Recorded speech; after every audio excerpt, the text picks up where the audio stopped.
Welcome to this week's Set 6. This week we're going to be discussing the Aussie squad that has been announced for the Ashes. We'll be reviewing the York v Toulouse game, and Peter V'landys is coming over because the NRL Super League purchase may still be happening. Yeah, we're going to be talking about that Derek Bowman and Chris Radlinski little argument as well, so stay with us all the way to the end of the show. So welcome to the Rugby League Outsiders Set of 6, our weekly news show where we share the good, the great and the noteworthy of Rugby League from outside the heartlands. Let's get into it.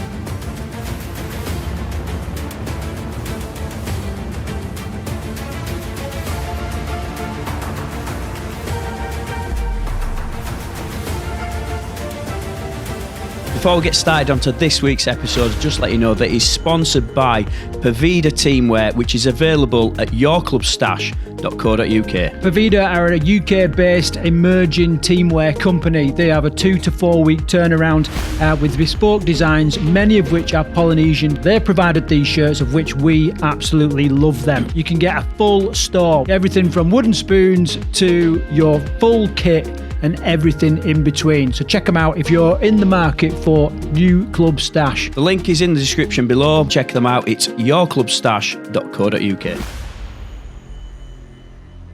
Right, before we get into our 6 news stories, Carl, first of all, I just want to welcome you back. You've been a little bit under the weather for the last few weeks. Today, I think you was on about like 5 coughs a second previously. Yep. But you don't need a little special cough button today because you're much better. So welcome back. I've had my lozenges this week. That's what it is. Is that what it is? Yeah. Are you double dosing vitamin D yet, or are you just... No, that stuff's for pansies. Just get on with it, mate. Just get on with it. Oh, yeah, you've been really getting on with it. Right, okay, so normally you'd expect the Rugby League news to kind of slow down towards this end of the season, but if anything, it's hotted up. There's loads of news dropping today. Well, yeah, I mean, we can't keep up at the minute. This week's the set of 6 has got 6 news stories, but it could have been 12 news stories because there's absolutely loads going on. And obviously, it's grand final week, so we're all super excited about that, which I think we're going to go in a bit more depth on our prediction show with that. Yeah, definitely. It's come around really, really quick. And also the 3rd year that the Outsiders have been pumping out videos as well. Yeah, that's flown by, hasn't it? I mean, who'd have thought it would still be after... Who'd have thought I'd still be putting up with you after 3 years? I know, that is the biggest shock. 10 episodes, you said. You said to me, 10 episodes. And see where we're at. Well, you obviously enjoyed it, mate, didn't you? You obviously enjoyed it. Right, anyway, let's get into it. Biggest bit of news right now, the Aussie squad has been announced. Sean Wayne kind of playing it down, saying we will be ready. When I looked at it, I was like, my God, we're doomed. Yeah, I mean, what did I say earlier on in the year? I was like, yeah, England are going to win this Ashes series. It'll be 2-0, if not 3. And then, the Aussie squad's come out this week. And I've gone, whoa. It's going to be a difficult time. I mean, I could go through every sort of player on the list, but I just thought I'd talk about a few people who I'm really excited to see come over to England and play. And the first name on the list, obviously, if you watch the NRL Grand Final this week, Reece Walsh. I can't wait to see that guy playing over here. It's going to be incredible. Yeah, absolutely. Unplayable at the weekend in the NRL final. Just pure class. We got to be careful because he is going to tear us apart. And the thing is, like Sean Wayne's playing it down saying, we'll be ready. I don't know how you prepare for that bloke. Just incredible talent, fast, his vision. Did you see the last score, the last try at the weekend? That bullet pass. The pass was just unbelievable, wasn't it? Low and straight, Yeah, the trajectory never changed. It's something like fired it out of a gun. It's incredible. I don't know how you combat that. But he's been like that all the way through the final series. I confess, I aren't one that watches every single game of NRL every week. There's too much rugby to watch. But the finals I've really been paying note. And he was brilliant against Penrith the week before.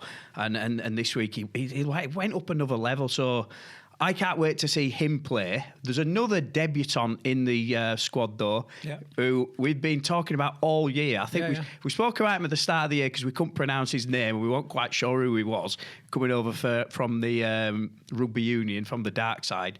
Matt Nanganetawase, nailed it. I can't wait to see him play. He has scored some absolute belting tries this season. Probably one of the best tries I've ever seen he scored this year.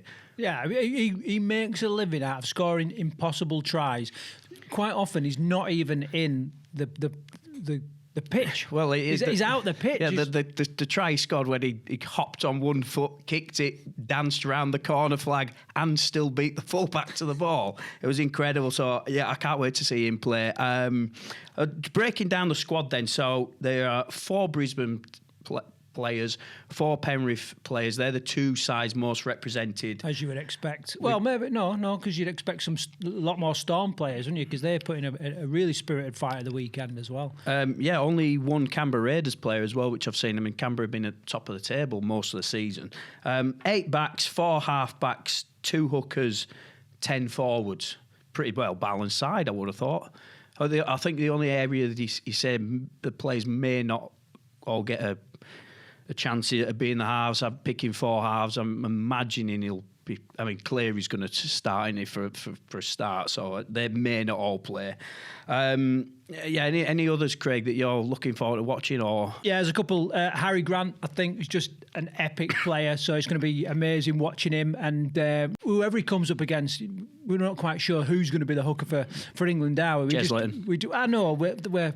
We staked our case for that. Yeah. So him against Harry Grant, that's going to be like a mega battle. Both kind of running hookers, so could be quite interesting. Aseo Yo is always consistent in it, and just he's one of the most experienced players in the squad, isn't he? I think he was playing last time Australia. I mean, he's played in England before, I think, hasn't he, representing Australia a fair few years ago. So. The play, I suppose we look at, we can all see there the plays that have been picked. It's just quality. I mean, we got 1, 2, 3, 4, 5. I think I've got 7 debutants in there in the squad. It's a bit of a mix of both highly experienced players who played a lot of Origin, and then, there's a few debutants in there. Players that have missed out, though. I suppose that's where we start. Payne Haas is the biggest absentee, who we know has pledged his allegiance to Samoa. Tom Trebojevic, Tedesco, Latrell Mitchell, they're all missing out through injury. James Tedesco has got a wedding, actually. I think family wedding, so he's not coming over. What a squad. I can't wait. I think James Tedesco missing, it avoids that embarrassing moment where you got to pick Reece Walsh against a very experienced James Tedesco. Yeah, exactly. Because he just walks into that side, and it's like nobody needs to. You know what I mean? You don't have to have this embarrassing conversation where you say, "Actually, Jimmy, sit yourself down, lad. There's a new kid on the block." Yeah, well, who do you think he would have picked, actually? I think he'd have mixed it up. I think there'd have been a bit of smoke and mirrors at times, and I think he kept that card quite close to his chest. Because who do you prepare for? You know what I mean? And so I think he'd perhaps started off with Tedesco, and then the second 2 tests, Reece Walsh comes in after England win first test. Well, I think that'd have been a couple of positions where you could definitely switch it up and spice it up and all that. Because these debutants, they're going to want caps. They're going to want to play their caps. So, and like you say, equally balanced experience to sensational, newcomers, let's call it. Yeah. So I think it's going to be get the first Ashes out of the way with a solid, consistent team with lots of experience, and then he's going to bring some of the stars into play. For England, though, there's been a little bit of obviously. Ethan Strange was being lined up to play for England. He pledged his allegiance not pledged his allegiance. Basically, I think he put it out there, didn't he, saying, if I get selected for England, I'll play. But play. Obviously not if Australia pick you first. Probably changed his mind. And Blake Brayley at the Sharks, he'd also said he could play for England. So there's two players we know definitely aren't going to be in the England squad. Well, I like this with Ethan Strange. You'd think that making a comment like that could preclude you from being picked for the Aussie squad. Do you know what I mean? Because you're almost saying, I'll just play for anybody. Yeah, whoever chooses me, I'll play for. And some coaches, and I dare say Sean Wayne would have been like, nah, if he wants to play for the opposite side, I'm not interested, right? But they've gone, forget the comments. Do you know what I mean? Let's offer him a shirt, get him in the team because he's good enough to be in our squad and we'll take him. So I like that mature attitude to, those comments. Yeah. Because we might get more comments like that in the future, and therefore more potential players for England sort of putting their hand up, knowing that actually it's not going to have a detrimental effect. Does that make sense? Yeah, I know what you mean. I probably agree with you. From what we know of Sean Wayne, it's like you're in or you're not in. Yeah. Like Victor Radley, he came out a couple of years ago, didn't he? He said, I want to play for England. Yeah, he came out. Yeah, came out playing for England. Oh, right, yeah. He said early doors, didn't he? He said, I want to play for England. I'm not going to play State of Origin. And Radley could have easily played Origin rugby. So, October. What date did we say for the England squad being announced? October 13th or something around then. Yeah. Masked very nicely, or it's going to mask very nicely. The IMG grading's coming out. I think that's a similar sort of time of year.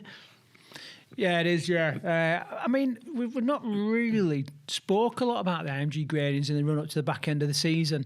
Obviously, there's going to be a little bit of a change, and I was looking at like the 2024 gradings, and I was thinking we'll go on to that later on. Yeah. Oh, what in this show? Yeah. Right. Okay. I'm just saying that the England announcement is coming a very similar time to the IMG announcement. Cynic. I did see Sean Wayne say this week that John Bateman still might be in the running for an England shirt. That one surprised me a little bit. It wouldn't surprise me, but I think there'd be a bit of uproar there. John Bateman's not the player he was. No, the comment I saw was he's got credits in the bank with me. He's played well in the England shirt before. So that surprised me a little bit. Yeah, I mean, he has got credit in the bank and he knows him as a player and obviously respects him as a player. And same again, it's like, someone who's going to put in a bit of a shift, but, you can play it too safe. Hull KR are not the same team when they play it safe. Right, so when they start throwing the ball around, they're sensational. They're having fun, and I think there was a team at the weekend. I can't remember who it was. Oh, it was York. And they basically and the coach in the halftime said, "Go out there and have some fun." Yeah, it was York. Yeah, Mike Applegarth said to York because they weren't playing the normal free-flowing game. Exactly. So we need to break away from this.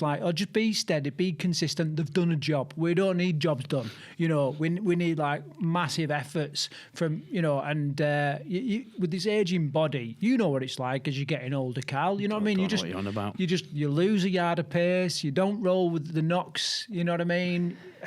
It's not like football. I remember when David Beckham used to stand in the middle of and just knock balls around. He was getting older. He was still brilliant. Rugby league's not like that. You feel the effects of age in this ferocious sport. Yeah. All right. So there ain't much England news, is there? Right. We don't have much England news to go on. Obviously, we'll wait till grand finals out of the way, and then that should start trickling through, and we'll see the England squad and all the rest of it. Right. Watching the NRL grand final this week. Did it frighten you that we're playing Australia, though, in a few weeks' time? Yeah. I mean, everything from, the look of it, the feel of it, the ferocity of it, the speed of it, the skill that was on display. When I saw that squad, I literally was like, we're doomed. We're doomed. Now, I'm not knocking the talent and the skill that we've got in England, and I'm I know we can beat them. But the stars have got to align because, it's a real... There's one big difference between... And a lot of people picked up on that this weekend. So the NRL Grand Final wasn't a perfect Grand Final. If you look at Origin, it's very clinical. There's very, very little mistakes. There were plenty of mistakes in that Origin game, in the NRL Grand Final. They threw the ball around a lot. It was a very attacking performance from both sides. They risked a lot, I thought, with some of the players that they put on. Where I see that different in England is we've become very wrestle orientated around the ruck. Like, did you see how quick the ruck was? And I think that's the big difference with Super League now. The NRL's got a much quicker ruck to the Super League. I think, although it's not as exciting to watch, it's certainly not as exciting to watch. I think if we can slow the ruck down and play it to our pace with an English referee, I think that's maybe where our advantage is. Well, it's something that a lot of Aussies talk about into when they come across. They always comment on the ruck. But it's really noticeable now. Yeah, it's incredibly noticeable. And I think, like you say, it's not as good to watch, is it? Because sometimes it just looks slower. Sloppy. Yeah, it's slower, it's sloppy. You know, there's hands in there, there's all sorts of little mistakes and all that kind of thing. And I think that's going to have another effect on the Aussies, and that's going to wind them up. You know, because they're just going to want what they're used to, right? So if we can just niggle them a little bit in the and give them a bit of extra wrestle and just lay on, it's like under nines tactics, isn't it? You know, just lay on and test the referee. That's the first thing you do, isn't it? You know, so if we can just do that a little bit and just frustrate them, who knows? You know. But yeah, there's definitely a big difference in attacking styles now, between the NRL and Super League. So it'd be. I think somebody commented on Twitter this week, was like, if you look at the NRL Grand Final, it's probably one of the more open games of the season. It's really attacking, free-flowing play. If you always compare the Super League Grand Final every single year, it's all about defence, isn't it? We get a cold, wet Manchester evening. It's all about defence, and sometimes there might often be one chance in the game that turns the game. And the team that takes that chance is usually the team that win. Yeah. So, you know, and then you look at the likes of, we're getting into the grand final here, we'll save that for a prediction show, but anyway, we're getting right caught up in this. Which we started on the Aussie squad, and we've gone all over the place. But anyway, the Aussie squad is on your screens to have a look at. It's mouth-watering, star-studded side. I can't wait for him to come over here. And you know what I wish? I wish we had a couple more games. More than just the internationals. I still love to see a proper Australia tour where they played against Wigan and Leeds or whatever. It'd have been awesome, wouldn't it? But that ain't what we've got. But at least we have got the Ashes coming up, and I can't wait. Brilliant. Okay, right, let's move on. Before we do, though, I just want to do a little bit of living Pavida Loco, as I call it now. Our shirt is back from the Stig. Pavida Stig, yeah. So we set a challenge, Carl. In fact, you fill us in, Carl. What was the challenge? We reviewed the NRL Indigenous jerseys, and we've just striked up this partnership with Pavida, available from yourclubstash.co.uk, and they are a kit manufacturer, and we set them the challenge of creating an NRL-inspired Indigenous jersey. Now, there was a number of options to pick from, and we put that out to the Outsiders fans. They didn't pick the same jersey as us. They picked actually far from it. And, so then we put the order in, was like, right, let's put it to the test. Let's see how long it takes to arrive. And I can tell you it's took just over 2 weeks, which is how long it takes to get your rugby kit back from them. So anyway, here's the shirt. It's arrived. First impressions, Cal? The quality is brilliant. The design, like I said, there were other designs I preferred slightly, but there you go. It's got the Indigenous-inspired pattern on the back. In the Outsiders colours. Yeah, it's got the old school Outsiders cow, bull logo on it. Sirloin. It looks great, doesn't it? Absolutely great. Yeah, so there's the shirt. Good effort, Pavida. Yeah, shirt's quality as well. It's all, Well, they exceeded their timescale, didn't they? That's the thing that was tested. Yeah. We've all had those times where you order a kit and it's weeks and weeks. Like, gone are the days where things are like, allow 28 days for delivery. We don't accept that now in the world of Amazon and all that kind of stuff. So to get this back just over 2 weeks, Yeah, they say 2 to 4 weeks for any kit, and most manufacturers is 4 weeks sort of minimum these days. But yeah, they say 2 to 4 weeks, and it's taken just over 2 weeks. So yeah, quality shirt. It's all like triple stitched on all the arms and stuff like that. The colours are vibrant and popping out of the shirt, so yeah, it looks great. And I think we're going to make it available to purchase as well. There's going to be a Outsiders store opening soon. Not sure of the day, but opening soon. Right, let's move on. Tackle 2, and it's the Championship final, which took place at the weekend. It was York City Knights taking on Toulouse Olympique. Finished York 8, Toulouse 10. Toulouse didn't score a try, all penalties. But I just thought it was a great game to finally showcase Championship Rugby League on TV or on YouTube, same thing in it these days. Craig, I've been doing a Championship show with Mark all sort of year this year, so I've probably watched a little bit more than you. What were your impressions of the game? Do you know what? I thought it was a great game. In fact, to put in perspective, a friend of mine was up in York at a wedding and he's like, right, I'm looking at this game. Do you think it's worth it? And I was like, 100% go. I'm jealous that I'm not there myself. And I said, great little stadium to go to. Should be an incredible atmosphere. So, he went along as a football fan, not even a rugby fan, but and had an amazing game as well. So great crowd as well. Yeah, it was a brilliant crowd. It was fast. It was skillful.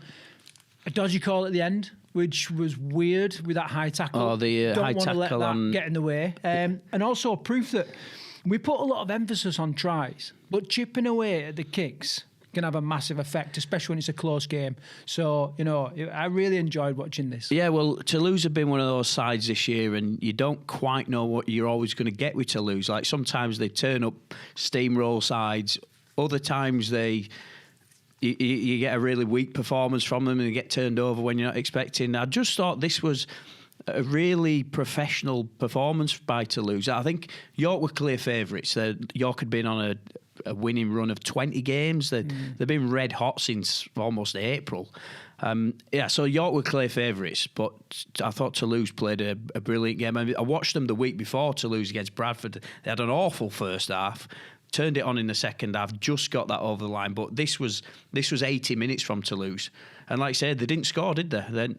And York's defence was incredible, by the way. But they just kept chipping away. And I think York's indiscipline just cost them the game, though. Because York looked more dangerous when they started throwing the ball around. But their indiscipline cost them. Yeah, it did. And what I will say is this is a real line in the sand for Toulouse. They've obviously got big aspirations getting into the Super League, as have York. But I think they really take themselves seriously compared to where they were a couple of seasons ago. I think 2021 they had a great squad. 22 they had a great squad. Just missed out and beaten by Wakey, weren't they, at one point? You know what I mean? And Wakey got promoted.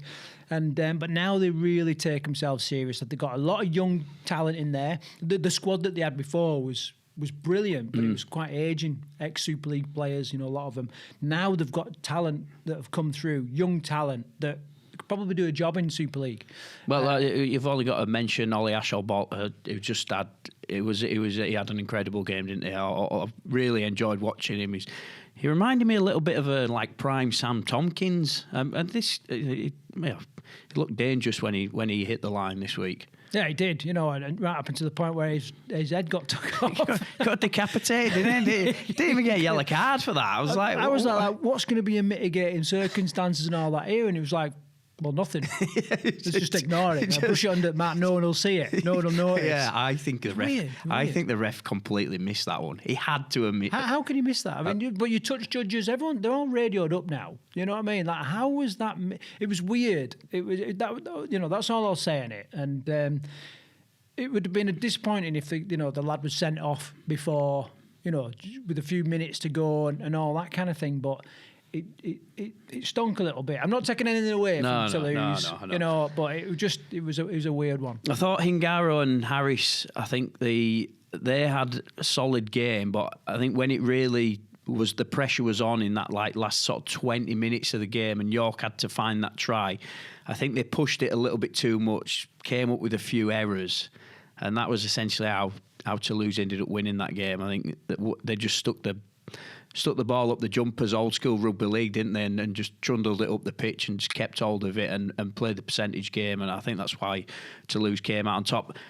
I think what we have to say is both sides fit in for Super League. I think that's what I took away from this game. Well, I mean, I watched the game on YouTube and there were a lot of, it seemed a lot of comments about people saying York brings nothing to Super League, and I really disagree with that. What a load of rubbish. I think that's, I don't think there's a great deal in that comment. I think they bring a hell of a lot. Having, we spent time at that stadium we've been there a couple of times. You spent time with Clint Goodchild as well, and listened to him and his plans and everything that he's got. And I think it does bring a lot. I think they bring a lot to Super League, and everyone's got to find the feet, haven't they?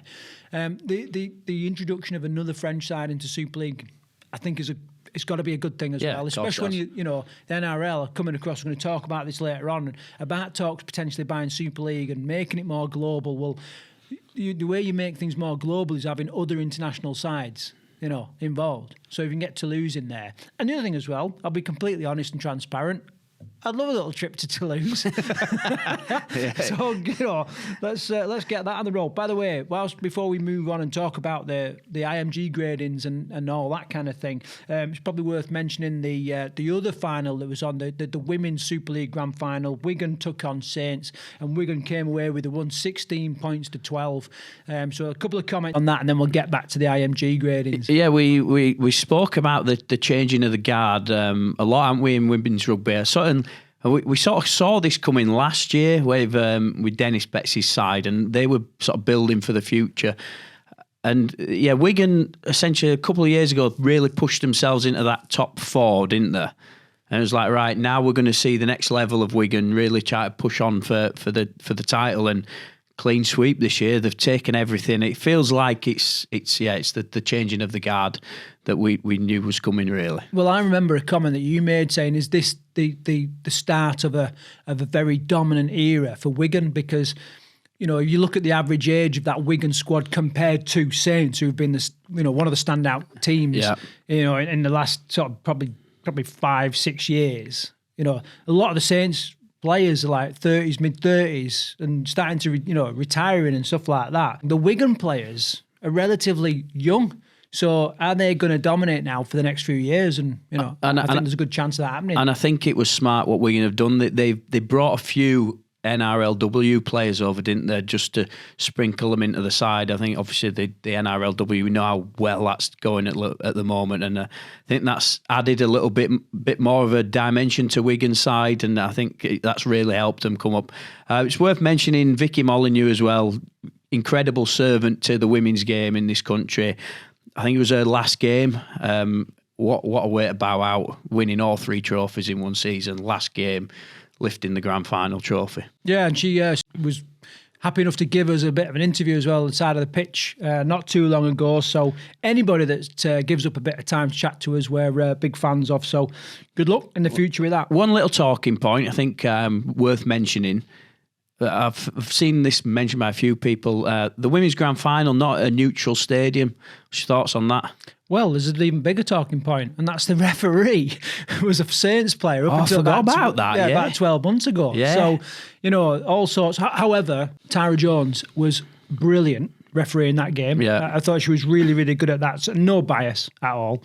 So, that's... that puts that to bed. Yeah. However... when you're talking about like a non-neutral ground and a non-neutral almost referee, it's a bit weird that. But I think it should be a neutral ground. Just it's the final, and it shouts professionalism, doesn't it? Yeah, but then it ends up being at somewhere like Doncaster. You know what I mean? Or there's nothing wrong with Doncaster. No, I'm not slagging off Doncaster, but it's not the Brick Community Stadium or... Doncaster's a great stadium.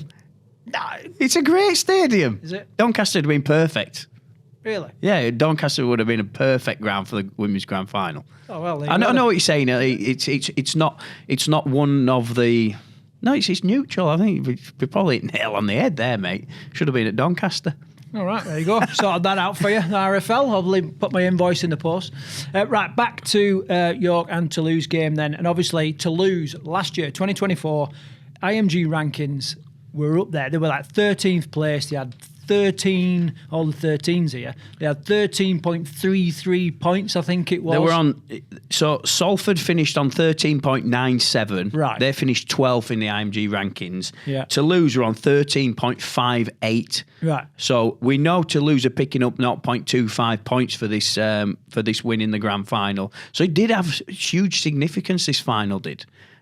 York had already cleaned up 2 trophies, hadn't they, this year? But I think with Toulouse picking up the points there, could well be sitting in number 1 place to be the first team entered into Super League on IMG rankings. Yeah, when you look at the IMG rankings, there's a couple of things. Obviously, Salford, what's happening there? Huddersfield, are they going to lose points? You know what I mean? Will that change? There's probably a couple of Super League teams that are, they're going to kind of bounce around a little bit, I think. And then also, the Toulouse was quite a bit ahead of the next team in the points. So unlikely that they're going to kind of catch them up. So you're right. I think they're going to be in first place. And again, people saying that they don't really belong in Super League. They're not ready for it. And I don't think it's that they say that they're not ready for it. I think what it is, there's a lot of club owners who are not quite sure about French Rugby League, either regarding like away fans and stuff like that. I just hate that argument. It stinks, that argument does. They don't bring enough away fans. Well, it's not up to the away fans to sell your ground out. It's up to your home fans to sell the ground out. So away fans should be a nice juicy bonus on top of it. I don't buy that argument at all. Yeah, and we want to see French Rugby League thrive. So I think, be great to have Toulouse back in Super League.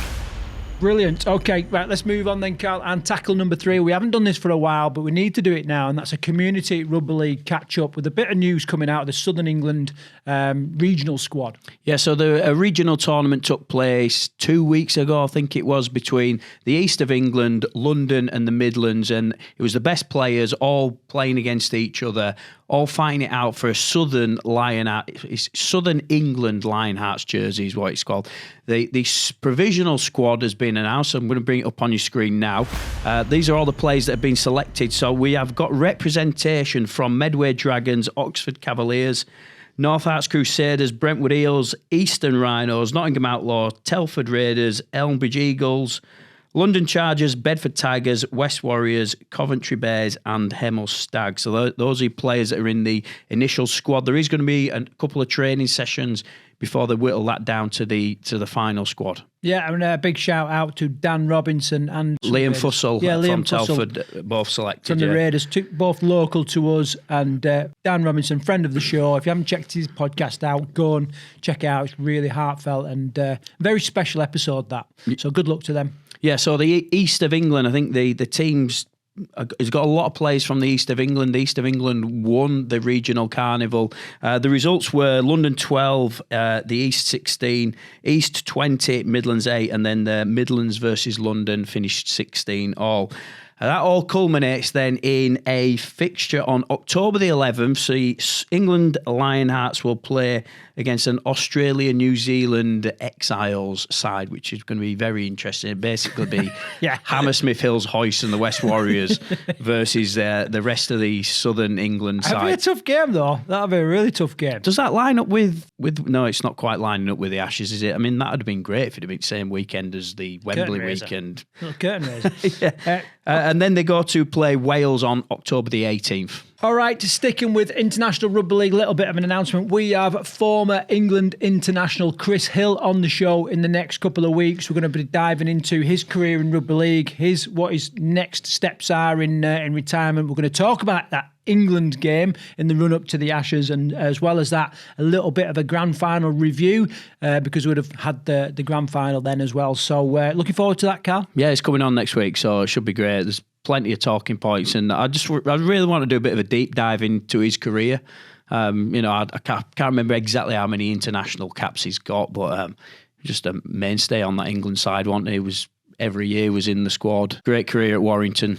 Just hard working player. Well, I'll go a step further. So obviously we all know the problems that Salford have had. Chris Hill went to Salford and he's been an absolute talisman at Salford. I forgot about that. Playing, with injuries, but still putting in a great shift when everything just was working against him. So it's going to be really interesting talking to him about that. Right, moving on to Tackle 4 and the viewers' mailbag. Some people's favourite part of the show. It's just not ours, because we get it's part of the show where we get the most stick. That's what it is. Right, I picked out a couple of comments here. First one, then, we've got Matthew Sunman on YouTube, or Matto. I've said all season, right, and this is really relevant in the run-up to the grand final. I've said all season KR are aquaphobic, right? If it's dry and they throw the ball about, they look great. A bit wet and they try to hold the ball and lose their identity. And he is a KR fan. So that there... Ooh, that's interesting from a whole KR fan. If that had been like somebody else saying that. But yeah, the fact that he's a KR fan as well, that's really interesting. I'm just trying to think back at wet weather games. Wembley stands out a mile to me, where they went toe-to-toe with Warrington. They were clear favourites going into that game with Hull KR, and Warrington pushed them all the way, didn't they? And they only just got the win, actually. Yeah, so it's going to be interesting. They'll definitely be keeping an eye on the weather. Oh, mate, you don't need to keep an eye on the weather. I'll tell you what the weather's going to be. It's going to rain. Right, it rains in Manchester all the time, and it definitely rains in Manchester on grand final night. Moving on to the second question, or second comment rather, from Flano. So Tom Flannery on YouTube, he said, great episode. Must have been talking about mine. Wrong. The Hanley story was incredible. Obviously, harking back to our dream team video that we did, and we spoke to Adrian Lamb, and he was talking about Amila Hanley and all that kind of stuff. He ended up in tears, didn't he? So anyway, he went on to say, Lammy is an absolute asset to the league. Hope to see more and more stuff like this next season. Yeah, and I think that's probably where we've got to go next year, aren't it? With us being based out of the Heartlands, we don't tend to do many player interviews, but I suppose if people are calling for it, and like I say, those stories, you don't get that from the normal media, so we've got to dig more into stuff like that. Yeah, and we've got to express a bit of gratitude, because the RFL have backed us a little bit, and they've given us sort of some unique access, where a lot of podcasters don't get, really. And so I've got to say thank you for that, because gratitude is the attitude that brings you more, Carl. So. Gratitude is the attitude. Where the hell did you bring that up from? No, from the depths of my spiritual being. But anyway, so yeah, definitely enjoyed that. Great insight, and thanks for the comment. And I think what you're saying there, Carl, is like, as because we haven't played Super League level, we've got a natural curiosity about the game and about playing that the pundits sort of take for granted a little bit. You know what I mean? They're because they've played at that level, they don't talk or ask certain questions because it's just like accepted that it's known. Yeah. But actually, the average fan and the grassroots player, they don't have those insights. So they want to know, what's going on with these signings, and what are these backstories. Yeah, have you watched the Matchroom Sports documentary on Netflix? No. So Eddie Hearn does a lot of work with podcasters, YouTubers. Well, I mean, you've only got to look at boxing these days. It's practically been promoted by Jake Paul and all his cronies, isn't it? But yeah, the Matchroom Sport, they whenever he's hyping up a big fight, he really gets involved with like the alternative media, and he uses that as a massive driving vehicle to promote the sport. And I do think you get a different angle from alternative media than you would get from your bog standard broadcaster. So yeah, it's pretty smart play by him, really. Yeah, and why wouldn't you? Because fundamentally, apart from your time, what does it cost you? Nothing. Yeah. And you could, as long as you can kind of steer stuff into the promotion of the game, and you don't just get slated and have all these stupid gotcha moments and all that, it can only be a good thing. So we need to be doing that more in today's market. We're going to talk about like exposure and digital exposure of Super League in a bit. So, but yeah, definitely a great comment, and thanks for that. And we'll definitely be bringing you more. We've got some concepts so we've got some irons in the fire, haven't we, for next year, and how we can kind of step things up and change things. But we don't want to give it away too much because people keep stealing our ideas. And we need thousands of pounds to put it into action. Oh yeah, that as well. Right, okay. So and we can't pay an eating bill in here. So one question, Carl, that I didn't mention before is, and this is from T-Dog. Tiali the Red or something, I don't know, or Redo. And he's put McMeekan, England captain for the first test, ? Not a bad shout, that. It's a great shout. First time anybody's put that name forward. He's going to be in the England squad, 100%. In it, he's going to be. Well, he needs to be. He'll be starting for England. I'm thinking about the pack. I think he's definitely going to be starting for England. Yeah, mate, it's a good shout. That is. That is a really good shout. I mean, obviously, I know George Williams is current captain. I mean, is he officially been announced as the captain for the Ashes series? Carl, I don't know. And I'm really disappointed with this because, as far as I'm concerned, George Williams hasn't had the season required of the England captain. Right? But I don't think I know he's got pedigree and he's got history. I think he's played some good games. I just think Warrington have had a poor season. But he's part of Warrington. Well, yeah, it's part of Warrington. So how can you say, Warrington have had a dog shit season, but he's done all right? Well, no, he's not had a world class season, has he?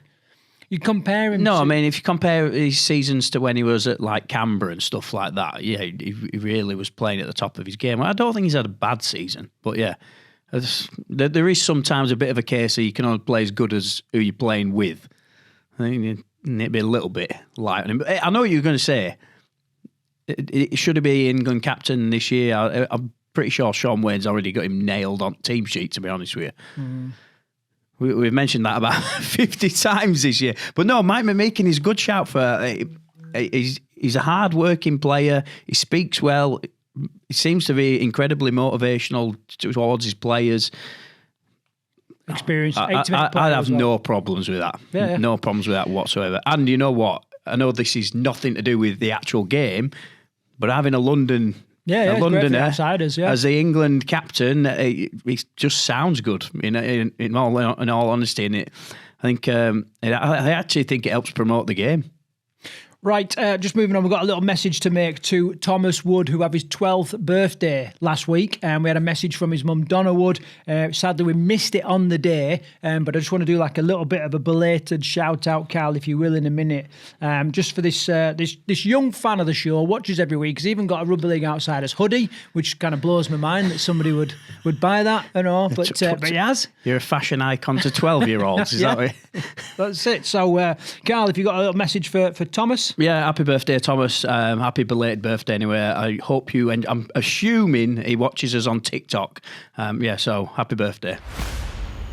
Got to move on to Tackle 5, Carl, and there's a little bit of a story emerging this morning. We thought this was done and dead in the water, but it turns out that the Ashes has triggered another conversation with Peter V'landys of the NRL with the potential for them taking a stake in the Super League. Yeah, so Peter V'landys has come out in the media and has actually officially said, look, when we're coming over for the Ashes, we're going to be having conversations with another number of club owners and the sports governing body about potentially taking a stake in Super League. And my first impressions was, yes, great news. At this stage, obviously, we don't know.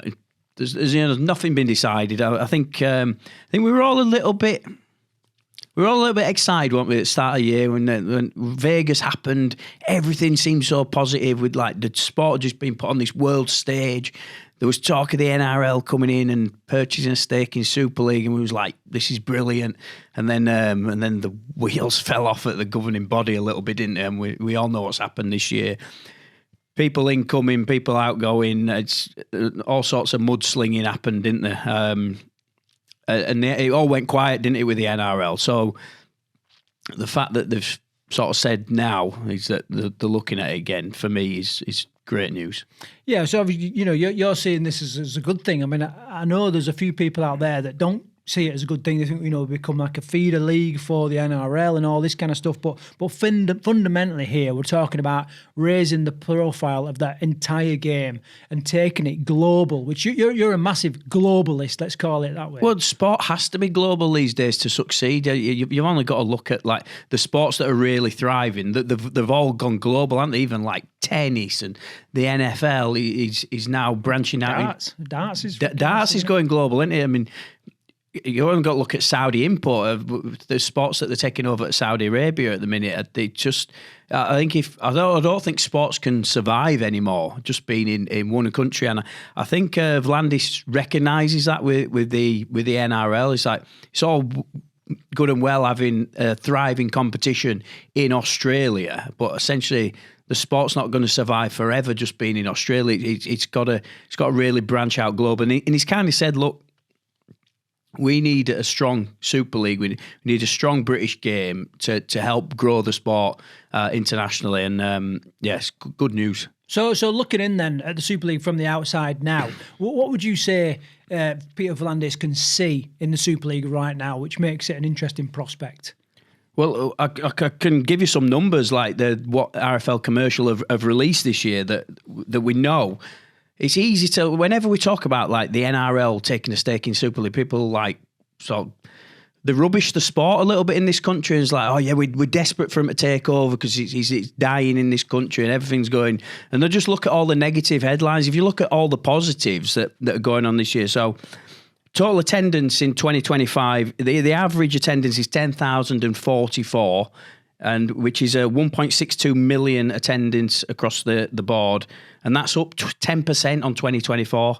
Now 10%, that's a pretty big jump, is that? Well, it is a big jump because I think that must be the most challenging part of rugby league right now, is getting people paying their hard-earned money when we've got like a bit of a living cost, crisis going on. Time. Money is scarce, you know what I mean, especially in those, northern working towns in the UK. So to get extra people, another 10,000 people through the gate, and paying their money to do that is massive. That's brilliant. And it's not just in the stadiums where there's been a big increase as well.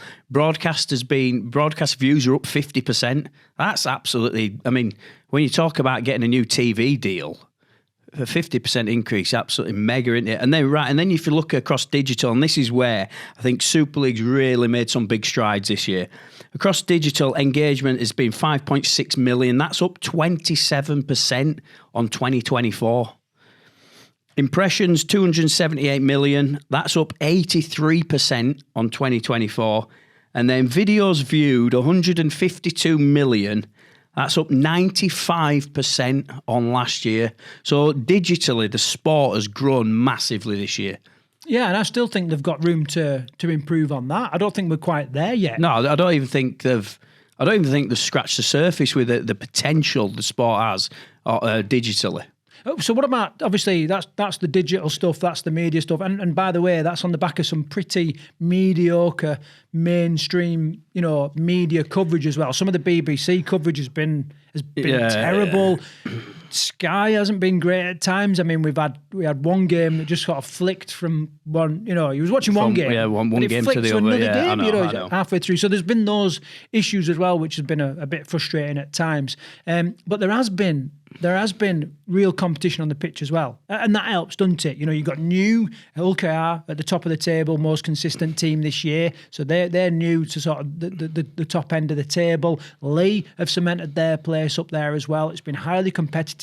We didn't know what was happening with the Leaguers' Shield right up until the last minute. Grand final, all right, we probably could have guessed these two teams after a couple of rounds of Super League. But it's been a to and fro to get here, hasn't it? With Saints having a sudden, spurt in their performances. Leeds stepping up. Leeds, I really thought we'd have ended up with Leeds or Lee in this grand final.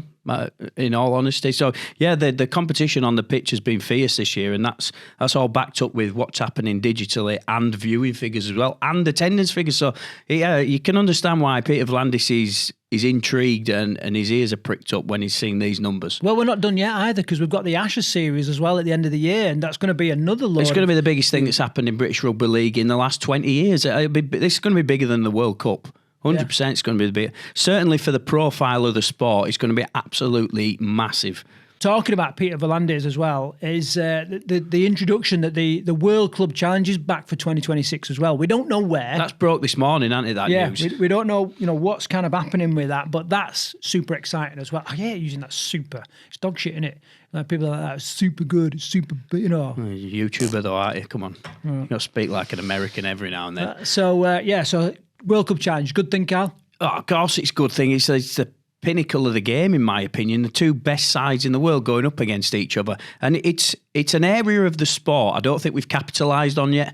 We've had some amazing games in the World Club Challenge. And do you know what? It kind of helps that we've won quite a few of them as well. Well, last 2 years we've held the title, so obviously we didn't play this year. 2-0 world champions. Yeah, have that. Right, so brings into question, where's that going to be? So they're talking about the Brisbane Broncos, might be at their stadium, could be the Suncorp Stadium, likely to be in Australia because it's because it's been in the UK and it for the last year, but potential for Vegas as well. Well, you said that's sort of on the cards, but I don't really see how that can be on the cards this year or next year, should I say? Well, I know because you've got Hull KR, they're already down to play Leeds, so they'd have to have Brisbane out there though. Brisbane out there. So Brisbane could play. Yeah, but then you've got to put an extra fixture on, haven't you? And then you've got to find another British team to play against Hull KR. Yeah. So it don't really work. But looking towards the future, I think Vegas is set up perfectly for the World Club Challenge to be held at Vegas, and I can't think of any better place to play that fixture. Yeah, but how are you going to do it like with scheduling? Because you won't know. You've got to get the Vegas tickets sales on early, but you won't know who's going to be in the World Club Challenge or is going to be available, to play in Vegas. Yeah, so all right. But I will put this to you: people buy World Cup final tickets before they know who's in final. Yeah. People will buy tickets for Vegas even if they don't know who's going to be there, and I think, yeah, I get your point. It's always better to plan. It's a logistical challenge, isn't it? It's always better to plan a year in advance, and if you know the two teams that are there, especially with Vegas, it costs more money to get there. So if you've got like a full 12 months to get your cash together to get yourself out there, but I just think the World Club Challenge, as great as it is, flicking from one country to the next each year, we never quite have a set date for it every single season. I just think like if you set the World Club Challenge at Vegas, what about this? So what about this? Leave Vegas as it is, right? But have a new event somewhere else. Perhaps even take it other parts of the world. Do you know what I mean? Like the famous game in New Camp, a few years ago, and that was a bit of a success, wasn't it? So we pick a location, neutral location, other parts of the world. South Africa we've on about before. Do you know what I mean? And then you have a separate World Club Challenge, other parts of the world. The States, were they talking about somewhere in the States, somewhere else in the States before as well? I know Australia sort of throwing the weight behind USA Rugby League. And to me, the States seems like the... But you could have two, what I'm saying is you could have two marquee events, Vegas I think it's too much. I think it's too much. But logistically it's not going to work, if you try and bolt it onto the current Vegas setup. How many months does it give you? I suppose you None. It gives you, 3 months? No, you got longer 4 than months. It gives you 4 months, doesn't it? Yeah. So what are we in now? September now, getting into October. It's October November. now, mate. October now, is it? Yeah, it's October now. October, November, December, January, and then it's... You're into it. So it's 4 months, isn't it? Yeah, 4.5. Right. It's not a lot. No, it's not a lot. With Christmas in the middle as well. Yeah. And it's a chat anyway. It's not our problem to solve, but we'd like to see it there. I'd like to see it there. I think if you're wanting to push sport onto a global stage, what better way to do it than getting the best team in the UK, the best team from Australia, and playing at a neutral venue. And that's something you can sell to the Americans, that is. Well, we could really stitch the Americans up here. We could say, look, you get your best American team together and put them up against the Aussies. See how they get on. Florida Copperheads, South Florida Copperheads versus, the Kangaroos. Right. Should we move on, Carl? So, yeah, I think so. I think... all positive is what we're going to say. It's good that we thought it was dead in the water, that we just weren't happening. It was almost like they took a backward step whilst we imploded over here in the UK. And to hear that there's still potential for it to happen in whatever guise, any influence, I think, is a good thing. And we're behind. I just think the fact that the NRL have got so much money behind them is going to help the sport. And I think the other thing what we've got to line up here is the TV deal. I think what the NRL were talking about is they wanted a combined NRL Super League TV deal. And if you've got these broadcasters with this mega package, it's It's massive. It could be massive, couldn't it? It could. Right. Moving on to massive. Obviously, the most massive part of this show is the Williams Weekly. And it's even bigger this week. I've got 2 questions for you, Carl. Right. So have you put that past quality control? No, I've slipped it under. I've done like an RFL, with other news, like slipped it in. So, right, Williams Weekly, first one, I want to mention Ticketgate, right? So this old ticket fiasco before the Lee-Wigan match at the weekend. And my question to you is, like, was it good for the sport or was it bad for the sport? It was absolutely brilliant. I loved it. I absolutely loved it this week. And I know I came under a load of stick from this, actually, because I put this out on a tweet. I said, is this good for the game, hyping up this match? And I had a load of people coming back with me going, no, it's bringing the game into disrepute. It's making us look tin pot, all the rest of it. And I thought, okay, maybe the subject about what they're talking about is a little bit tin pot. But then I thought about it, it's like 2 owners kind of going back and forth, having a bit of a row online, sort of. We were 2 owners, weren't it? But so Derek Bowman and Chris Radlinski as the chief exec. Chief exec, sorry. Yeah, so I just thought it was brilliant because I thought it built a narrative around the game and it really hyped it up and it got to like Thursday or Friday and I was like, I can't wait for this game now just to see what happens. Is like, what's going to happen on the pitch? Is this going to transpire? Or what we see on the pitch? How many Lee fans are going to be in the stadium? We don't know. Is Derek Beaumont going to turn up? And I just thought it built loads of hype. And I'll go back to when I was talking about Matchroom Sport with the Eubank Ben fight. We all remember when Eubank turned up, didn't we? Yeah. Got out of the limo for the build up to the fight and like. Can you just imagine if Derek had rocked up with his big full-on leopard print jacket on? I think it'd be nice. Well, I think the issue, I think you've got a little bit of the Derek factor there, haven't you? Like some people are a bit wound up. It always seems to end up being about Derek, and I think some people get a bit annoyed with that. However, I'm with you. There was a time when we used to say like, all news is good news. I don't think you can say that now because news travels really fast with the internet nowadays, and you can really. You can. Things have been ruined. Yeah, but overnight. But this, I think, this was good exposure for the game and gave you that B story to the game. Even the players were joking about it. The pundits on Sky TV were talking about it. Everybody had their eye out for Derek. Whether he was going to turn up or not. So you're right. It definitely gave like a different narrative to the game. But do you think the owners should be centerpiece on things like this, on like build up to games and chief exec as it is in with Chris Radlinski's? Do I think they should be? Right, I think they must be. Yeah. I think they must be now. People need to understand the personalities behind game. Marketing's changed, right? It used to be that CEOs and people behind games, you'd have a silent board, nobody knew who they were and all that kind of thing. That doesn't happen nowadays. People need to know look at Elon Musk, the biggest example. Biggest example. Yeah. Richard Branson in days gone by, Alan Sugar, all these people that are head of businesses and groups, and people want to see their opinion matters, because they'll do business with people that they know. So they want to hear from them. They need to be in the public limelight. It's got to happen, and we need these pantomime villains. We need these. Yeah, we can't just have good guys, can we? No, you've got to have the B stories. So that games mean something. Far too often we've had this.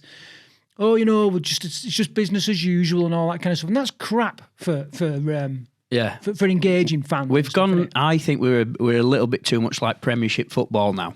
Yeah, we try and just everything try and be so polished and professional on everything that we do. Where there's like nobody's really afraid to say anything. We need a bit of WWE. Is that what you're saying? Yeah, I've said this to you before, haven't I? Yeah. I know. I fully stand by it, and I go as far as saying, right, imagine on the Thursday before the Lee Leopards Wigan game, there was a joint press conference, and Derek, you had Adrian Lamb, Matty Pete, a player from each team, and then you had Derek and Chris Radlinski opposite ends of the table. Yeah, flipping tables and who wouldn't have tuned in to watch that? Yeah, I know. Yeah, you're right.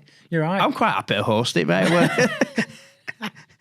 It's just, and it takes me back to that boxing thing, which is like, they drive a story, don't they? And I know the grudge matches with boxing, I know it's a little bit different, but they drive a story. And I think, like you said to me before, like you always know what you're going to get, or you always know what's going to happen, don't you, during a face-off in boxing.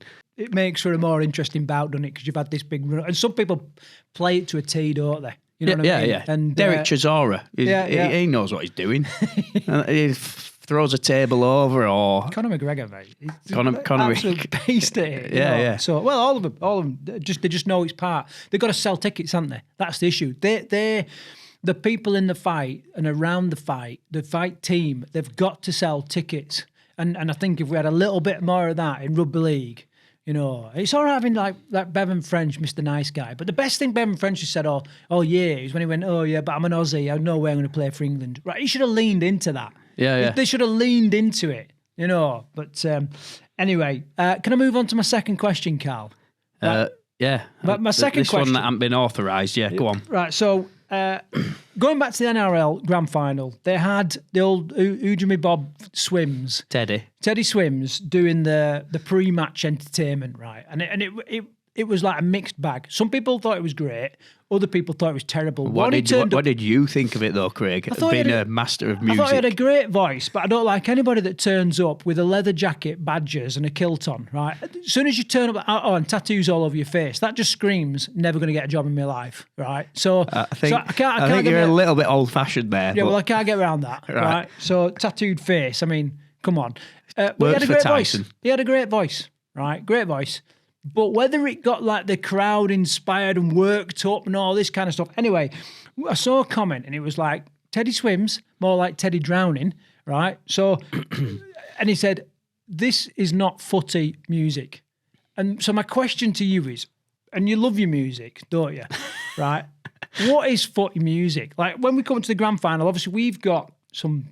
I'll tell you what it is, mate. The Pigeon Detectives. Right. That is footy music. Which I've never heard of in my life. Have you been under a rock? Literally, under a rock. Do you not remember the early 2000s, like Arctic Monkeys, Kaiser Chiefs, Razorlight? Yeah, I remember all them. Pigeon Detectives. They're all part of the same... Pigeon Detectives? I never heard of the Pigeon Detectives. Mate, they were massive. and they've got some absolute banging tunes. I'm pretty sure I remembered a band called the Pigeon Detectives. But anyway, it doesn't matter. I did listen to like 30 seconds before I come on air. This is perfect music for the NRL, for the grand final. No, but it's just like whiny indie, sings out of tune. I don't think it's that inspiring for the game. Surely it needs to be like an epic power rock ballad. You know, get the crowd going. Did you say power ballad? Yeah, like a power, like a power ballad. Like 1980s power ballad. Like, what are you on about? I just died in your arms. No. All right, maybe not that bad. But yeah, so are you literally nailing your colours to the mast? Do you think Pigeon Detectives is perfect for the grand final? Perfect. Absolutely. Guys, right. got back me up Whoever picks the music at the RFL, right, for the grand final, I'll guarantee they're a similar age to me. Right. Same music taste as me, 100%. And I bet they've got... Because we had Reverend and the Makers the year before. Absolute brilliant. But I bet he's Sheffield's finest. I bet he's second. got a Paul Wellens haircut. I bet he's got a Paul Wellens haircut. Paul Weller. That's him. Not Paul Wellens. If it's Paul Wellens haircut. What's the Paul Wellens haircut? This is standard Lego head. Well, Paul Wellens, right? Paul Wellens. Did you see his hair when they scored that mega try against Leeds? It was like flopping around like he had some kind of comb over going on. Anyway, we're going a little bit off track. So yeah, Pigeon Tex is perfect. Right, we need I mean, not everybody's my. What do you? This is the question you suppose you should be asking. Right. Like, what demographic are you trying to appeal to when you pick your band for the grand final? What age demographic? What age demographic do you think is the average rugby league fan?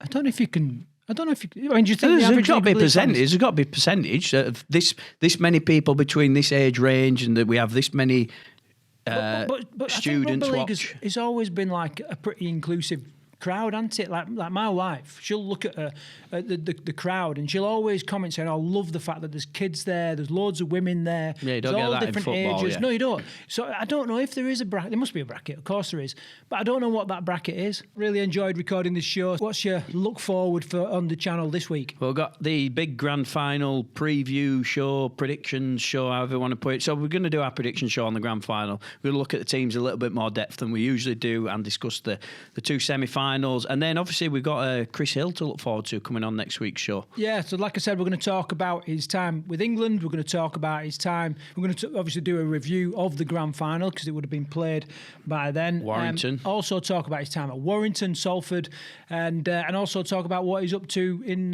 his retirement now. So it's going to be really interesting. So until the next video, take care.